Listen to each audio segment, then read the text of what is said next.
sedikit saja, hanya untuk jangan sampai sholat jamaahnya ketinggalan. Bisa atau tidak ninggalin ngobrol-ngobrol sedikit saja, hanya ketika kalian di dalam masjid. Jangan ngobrol, jangan sampai bercanda, jangan sampai kita melakukan perbuatan-perbuatan yang lalai di saat peraturan pondok mengajak kita untuk menuju jalannya Allah Subhanahu. Akhirnya anak kecil yang tadi berada di hadapan Syekh Abdul Rahman An-Nibali ziarah di depan Nabi. Syekh Abdul Rahman melihat anak tadi ziarah. Ketika dia ziarah, dia teriak, ya Rasulullah, ya Rasulullah. Ketika dia teriak, seketika meninggal dunia persis di depan makamnya Nabi. Allah. Umurnya berapa tahun? Apa? Jika kayak apa anak kecil ini? Meninggalnya di depan makam Nabi Muhammad. Siapa yang gak mau? Siapa yang tidak mau meninggal di depan kuburan Nabi yang Nabi mengatakan manzala gabi karena lahu syafa'atan yaumal qiyamah. Barang siapa yang menziarahi kuburku, aku akan berikan dia syafaat di hari kiamat, kata baginda Nabi besar Muhammad. Kemudian apa yang terjadi? Syekh Abdul Rahman melihat kejadian tadi terharu. Beliau kemudian memanggil orang-orang yang ada di masjid dan bertanya, siapa yang berwenang untuk menyebabkan seseorang bisa dikuburkan di baki? Akhirnya dipanggil pengurus-pengurus makam baki. Setelah dikasih tahu, ternyata mereka bersepakat untuk anak ini nggak boleh dikubur di tanah baki. Nggak boleh. Ini anak karena datang dari luar dan dia dari kota Yaman, nggak ada orang tuanya, nggak ada hubungan keluarga sama orang Madinah, dia harus keluar dari garis Masjidil Haram Madinah. Dikeluarin. Jadi kuburannya itu ada di luar garis kota Madinah. Dikuburkan di sana. Ya udah, Syekh Abdul Rahman nggak bisa ngomong karena udah peraturan di tempat itu. Akhirnya apa yang terjadi? Syekh Abdul Rahman An-Nibali kemudian berangkat haji. Ketika beliau berangkat haji, beliau katakan, ketika aku berangkat haji, saat aku wukuf di Arafah, aku mikir anaknya. Aku kemudian di Muzdalifah, mabit di Mina, Ramil Jamrah, kemudian tawaf ifadah, tawaf wada, dan sampai rukun-rukun haji selesai, pikiranku selalu berpikir tentang anak kecil. Gimana kabarnya anak kecil tadi? Kok bisa dia 2 minggu gak makan, gak minum, hanya karena cinta yang tulus kepada baginda Nabi besar Muhammad Sallallahu Alaihi Wasallam. Santri Kupe dan Tauhid, coba kalian dengarkan dengan seksama. Apa yang terjadi? Syekh Abdul Rahman pulang. Ketika pulang dari Mekah, pengen menuju Yaman, beliau tetap mampir ke kota Madinah lagi. Sebelum masuk kota Madinah, beliau penasaran, pengen ziarah dulu kuburan anak kecil tadi. Pengen lebih tahu bagaimana kejadian hari ini tentang anak kecil tadi. Dan beliau dulu sebelum berangkat ke kota Mekah, beliau kasih tanda kuburan anak kecil tadi. Beliau kasih tanda, jadi beliau tahu bagaimana tandanya kuburan anak kecil tadi. Tahu apa yang terjadi? Ternyata setelah beliau ziarah kuburan anak kecil tadi, tandanya itu bergeser dengan sendirinya. Tandanya geser dekat sampai mendekati Raudhatul Nabi Muhammad Sallallahu Alaihi Wasallam. Bayangkan kuburan berjalan didekatkan oleh Allah orang-orang yang punya ta'alluq dengan Nabi Muhammad. Maka dia ada di pintu 7 atau di pintu 6, saya tidak ingat di mana posisi letak yang jelas. Yang tadi kuburan anak kecil di luar kota Madinah, kemudian ada di dalam kota Madinah karena rindunya kepada baginda Nabi Muhammad, karena cintanya kepada baginda Nabi besar Muhammad Sallallahu Alaihi Wasallam. Kira-kira santri Darut Tauhid mau tidak dekat dengan Rasulullah? Mau tidak dekat dengan Nabi Muhammad? Rindu tidak sama Rasulullah? Pengen tidak dekat dengan Rasulullah? Maka cukup lakukan satu hal. Apa yang harus kita lakukan? Ikat hati kita selalu dengan Rasulullah. Dan subhanallah di pondok pesantren sangat membantu lingkungannya untuk kita bisa selalu terikat dengan Rasulullah. Dimulai dari bangun tidur, kita diajarkan untuk doa bangun tidur. Masuk kamar mandi dengan kaki kiri, keluar kaki kanan. Setelah itu kita sholat tahajud, sholat witir, kemudian kita doa. Setelah doa berjamaah, kita sholat subuh berjamaah. Setelah itu sholat isyraq. Setelah sholat isyraq kita diajarkan kebersihan, yang mana kebersihan adalah bagian dari sunnah Nabi Muhammad Sallallahu Alaihi Wasallam. Diajarkan tepat waktu dan lain sebagainya.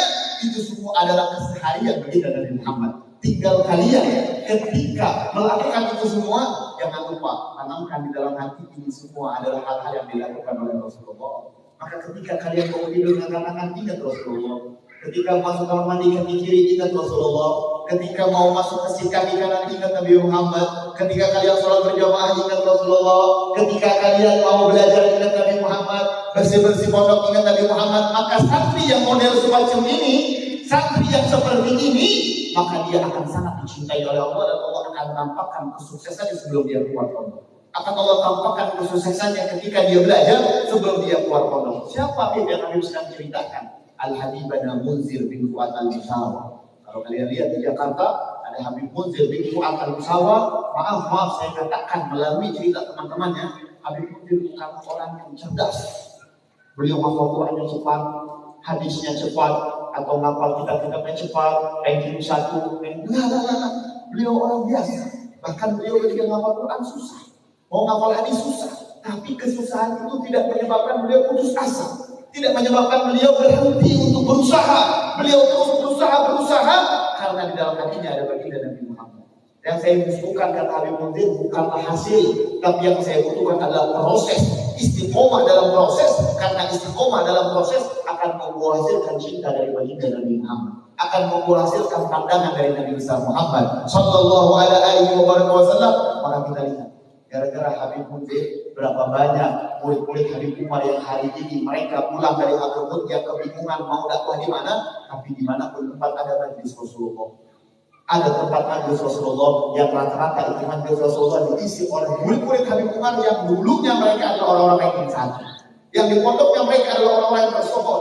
Tapi lihat, ketika hati berperan dalam mencintai Nabi, selalu mengunggulkan orang-orang yang cerdas, selalu mengunggulkan orang-orang yang terlihat di pondoknya ranking, tapi hatinya kosong dari Nabi Muhammad.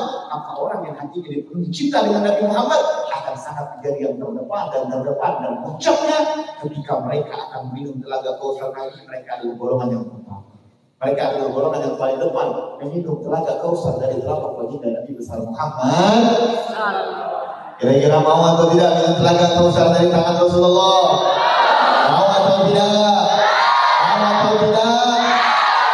Maka cukup lakukan yang kedua. Tadi pertama tanamkan cinta sama Nabi. Yang kedua lakukan. Ini coba lihat semuanya di sini. Ini tahu ini apa? Bawa siwak. Punya nggak siwak? Kan cinta Nabi katanya. Cinta Nabi. Cinta Nabi apa enggak? Cinta Nabi apa enggak? Itu ketinggalan itu Rasulullah. Nanti dari kali jangan sampai ketinggalan. Ini adalah benda yang tidak pernah ditinggalkan sama Nabi Muhammad. Siwak harganya murah. Gak nyampe 10.000 kadang sekarang. Lagi gratis ongkir di Shopee. Harganya cuma berapa? 8.000. Subhanallah. Siwak udah pakai. Tapi bukan itu yang kita mau bahas. Coba lihat siwak. Ini siwak. Kalau Habib kira-kira jatuh kan, dia bakal jatuh nggak? Habib lepas. Jatuh nggak ya? Jatuh atau tidak? Pasti jatuh apa enggak? Pasti. Maka hari ini dikatakan kalian semuanya pasti sukses. Pasti sukses. Kesuksesan itu telah menjadi kepastian yang telah ditetapkan oleh Allah. Kesuksesan itu adalah suatu kepastian yang telah ditetapkan oleh Allah. Seperti pastinya siwak ini jatuh ke bawah. Tapi kira-kira siwak ini jatuh ke bawah langsung begitu atau ada syarat-syaratnya? Ada syaratnya enggak? Ada.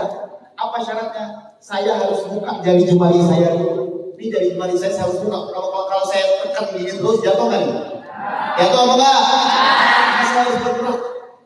Buka dulu jempol, buka dulu telunjuk, buka dulu jari manis. Kalau saya mau membukanya, maka siwaknya jangan.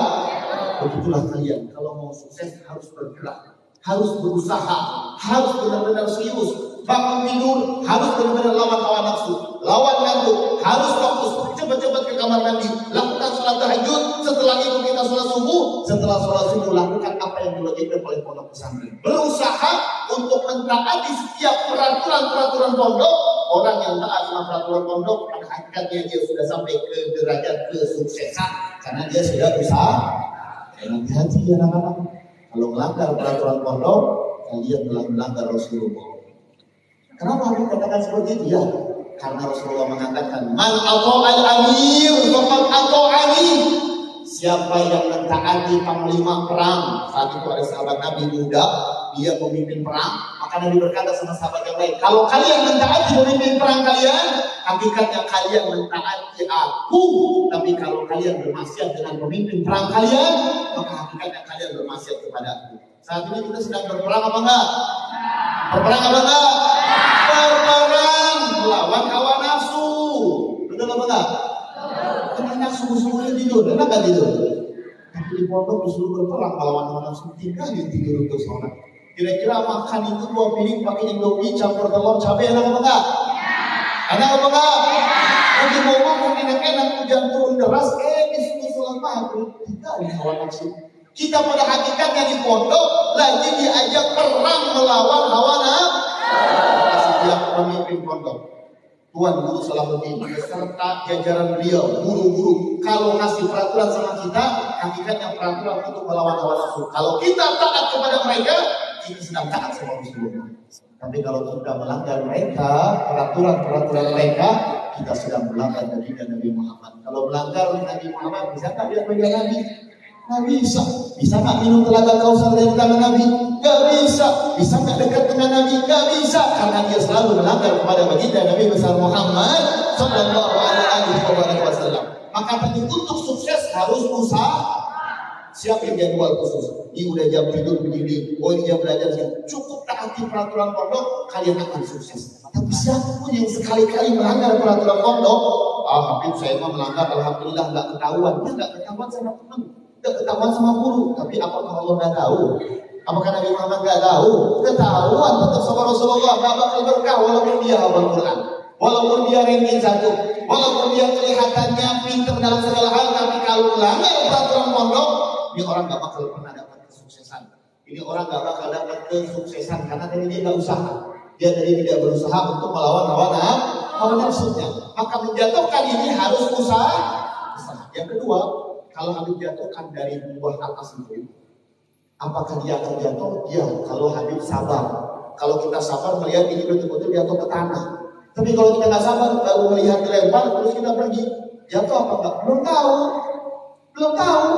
Bisa jadi nyangkut di situ, bisa jadi nyangkut di tiang, bisa jadi nggak jatuh. Maka untuk meraih kesuksesan cara yang kedua harus sabar. Setelah berusaha setahun, 2 tahun, 3 tahun, sabar. Jangan buru-buru. Karena kalian ini adalah bibit-bibit dalam pohon. Yang namanya pohon itu beda-beda. Kalian ini bibit-bibit pohon yang berbeda.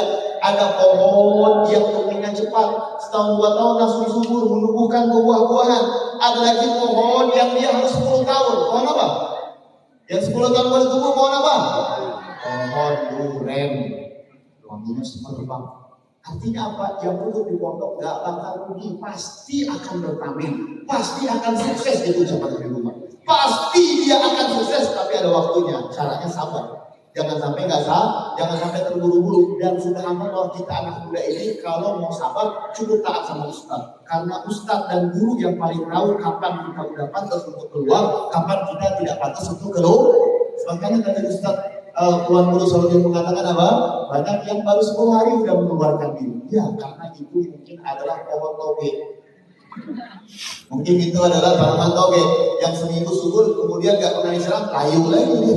Nah, makanya jangan jadi toge, tapi jadilah duren, jadilah mangga, jadilah buah apel, jadilah buah pisang yang akan memberikan kemanfaatan yang banyak. Insya Allah dengan cara itu semua, insya Allah kalian akan menjadi anak-anak yang sukses. Sabar, makan gak enak. Sabar, tidur yang mungkin kurang nyaman. Sabar, kadang kita di masa-masa muda mau main gak bisa. Sabar, dengan kesabaran kalian Allah tak bakal membiarkan, akan diberikan buah hasil yang sangat besar oleh Allah Subhanahu wa Ta'ala. Itu cara yang kedua untuk apa? Untuk bisa berkumpul sama Nabi besar Muhammad Sallallahu Alaihi Wasallam. Yang ketiga terakhir, caranya untuk bisa berkumpul sama Nabi tadi, jangan tinggalkan sunnah Nabi Muhammad. Jangan sampai tinggalkan sunnah Nabi Muhammad. Sekecil apapun sunnah itu, jangan pernah tinggalkan. Apa sunnah Nabi? Pelajari. Kita ikutin kalau guru kita lagi ngajar, kadang guru Tuan Guru Salahuddin ngajarin kita gak hanya di kelas. Jadi kalian jangan sampai salah paham. Oh Tuan Guru ini cuma ngajarin lah. Ketika beliau duduk saat ini sedang ngajarin akhlak sama kalian. Beliau ketika duduk, kemudian beliau ketika diam, beliau ketika ada tamu, cara nyambut tamu, beliau gimana caranya senyum sama tamu, berjalan di depan tamu. Itu semua gerak-gerik beliau adalah ilmu ada buat kita. Dan ilmu tidak selalu dalam kelas. Di tinggal bagaimana kepintaran kita untuk mengambil pelajaran dalam setiap keadaan. Maka mudah-mudahan insya Allah siapapun yang menjaga sunnah Nabi, menjaga adab-adab Nabi, dia akan dikumpulkan bersama Nabi. Karena Nabi bersabda dalam hadisnya, aqrabukum minni manzilatan yaumal qiyamah ahasinukum akhlaqa. Yang paling dekat dengan Nabi Muhammad, yang paling dekat dengan kelak di hari kiamat adalah mereka yang paling baik akhlaknya, paling baik akhlaknya. Kalau kita akhlaknya baik, mengerti cara berjalan yang benar gimana, cara duduk di depan guru gimana. Kalau guru lagi ngomong jangan sampai kita ikut ngomong, guru lagi ngomong jangan sampai kita bercandai, guru lagi ngomong jangan kita kemudian main-main pulpen, main-main kaki, main-main tangan. Kita jangan itu semua. Karena saat itu kita sedang menghormati guru, dengan adab itulah Allah akan berikan kita ilmu. Karena tidak ada satupun ayat tentang kemuliaan ilmu dalam Al-Quran yang tidak diawali dengan adab. Tadi Habib bahas tentang yarfa'illahu alladziina aamanu minkum walladziina utul ilma darajat. Coba lihat permulaan ayatnya Allah bilang dengan apa? Idza tafassahu fil majalis fafsahu yafsahillahu lakum, tentang adab.